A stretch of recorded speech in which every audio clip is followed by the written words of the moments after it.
Messieurs, dames, bonjour à tous. Alors aujourd'hui, on vous présente une Pontiac GTO de 1968. Alors c'est la voiture du bad boy par excellence, ce qui justifie ma tenue.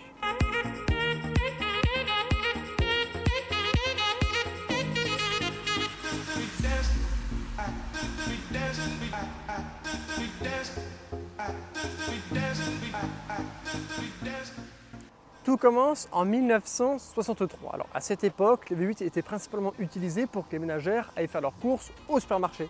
Mais certains Américains ont eu une meilleure idée, prendre des V8 et les rendre sportifs en s'inspirant du marché européen.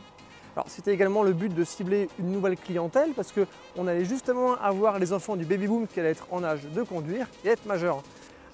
Pour ceux qui se demandent, oui, on a eu des V8 sur le marché européen et français dans les années 50-60 avec principalement comme véhicule la Facel Vega HK500 et la Maserati 5000 GT. À ce moment-là, Pontiac préparait déjà une nouvelle Tempest qui est un véhicule qui avait à peu près les mêmes dimensions qu'une Facel Vega de l'époque, mais elle était équipée d'un 6 cylindres. Alors, les véhicules sportifs entre guillemets en V8 étaient réservés seulement au Catalina Bonneville chez Pontiac qui était équipé d'un 6 litres 4 de cylindrée. C'est un moteur Big Block et l'appellation Big Block désigne les véhicules qui ont un moteur de plus de 6 litres de cylindrée. C'est à ce moment-là que l'ingénieur en chef de chez Pontiac, John Zachary DeLorean, maintenant ce nom vous dit quelque chose, a eu l'idée de mélanger une Tempest avec un moteur Big Block de 6 litres 4, ce qui a donné la naissance de la Pontiac GTO.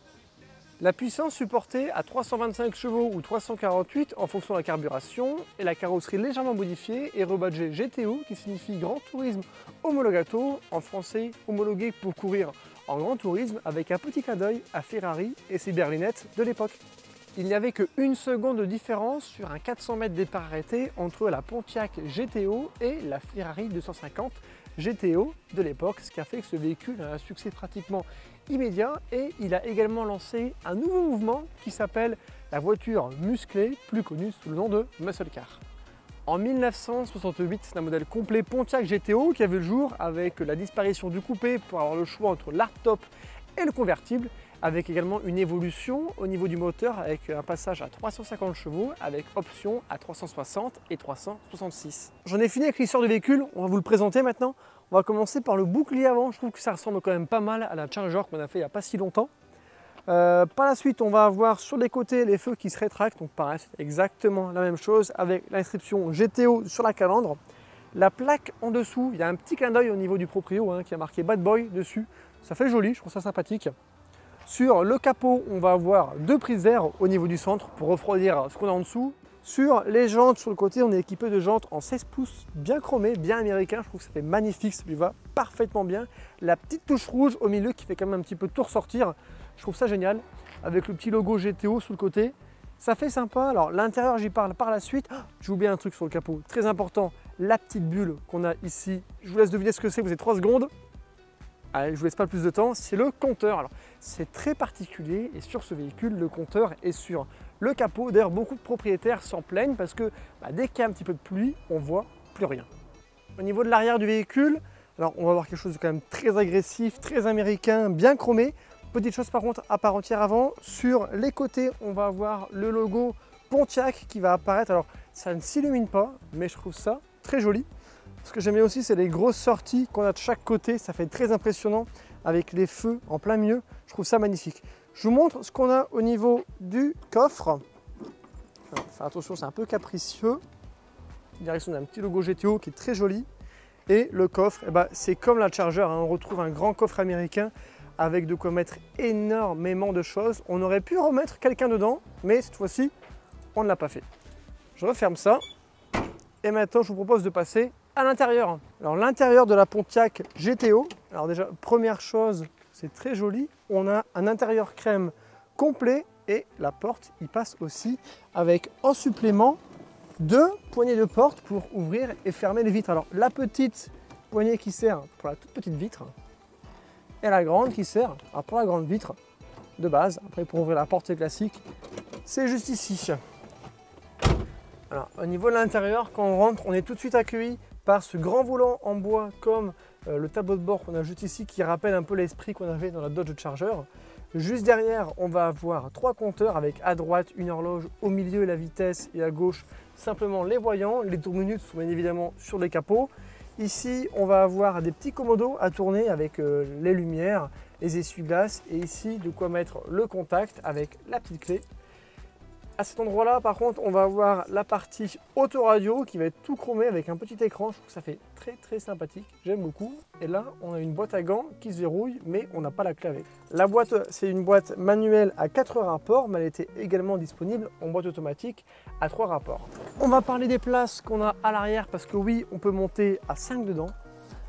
Le siège s'avance et se plie entièrement, un peu comme sur la Dodge. Et à l'arrière, on va retrouver de la place et surtout le sponsor de la chaîne avec les produits Car Polish. Car Polish, qu'est-ce que c'est? C'est des produits d'entretien de qualité professionnelle. Vous avez 15% avec mon code promo. C'est des produits qui valent vraiment le détour et je vous conseille d'aller voir sur le site qui est dans la description. Vous avez pas mal de formats différents. Ça va de 0,5 litres à 1000 litres. Bon, 1000 litres, ça fait peut-être un petit peu beaucoup, mais vous avez de tout, que ce soit pour enlever les insectes, laver la carrosserie, l'intérieur, l'extérieur, rénover les cuirs, mettre une bonne odeur dans le véhicule, vous avez de tout et franchement, je vous le recommande.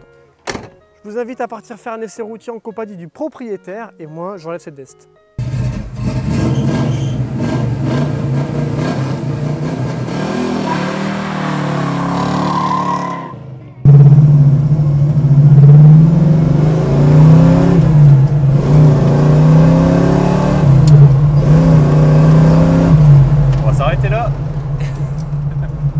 Encore une vitesse.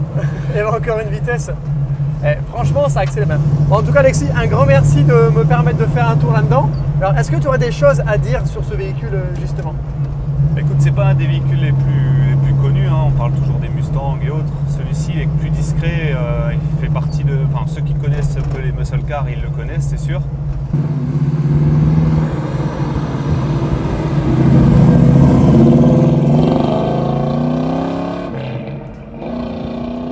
Entre la Dodge Charger et la Pontiac GTO, c'est laquelle que tu as préférée?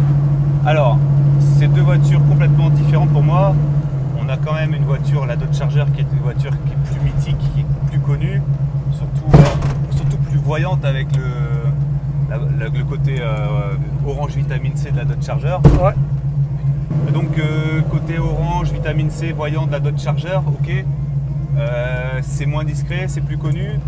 Celle-ci, elle est noire. J'aime bien le côté un peu plus bad boy et la forme beaucoup plus travaillée de l'avant qui est assez impressionnant. Ça, c'est vraiment quelque chose qui me plaît. D'accord, ouais, donc c'est vraiment plus la Dodge Charger pour la couleur, mais plus celle-ci pour le côté bad boy. Ouais, côté hors du commun, quoi. En termes de fun, ouais, celle-ci est plus joueuse. Tu préfères jouer avec celle-ci? Ouais. Ah, l'autre est plus pour le cruise, tu sais, se poser, rouler, faire des plus longues distances, voire prendre l'autoroute. Elle est plus confortable. Ouais, ok. Mais pas moins bruyante. Ah, celle-ci, je préfère le son de celle-ci. On le réécoute, on remet un coup. Allez, on remet un petit coup.